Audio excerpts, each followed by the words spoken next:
பழங்காலத்தில் அசுரர்கள் உலகை அச்சுறுத்தினர். அவர்களில் சூரபத்மன் என்ற அசுரன் மிகவும் வலிமையானவன். அவனை ஒருவன் வெல்வது மிகவும் கடினமாகிவிட்டது.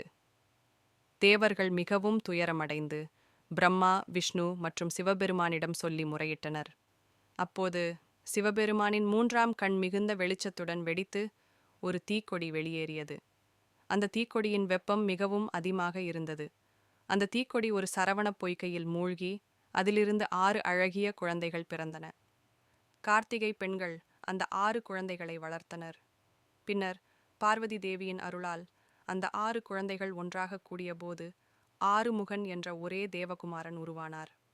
அவர்தான் நம் முருகப்பெருமான். முருகப்பெருமான் தனது வேலுடன் சூரபத்மனை எதிர்த்து போர் செய்தார்.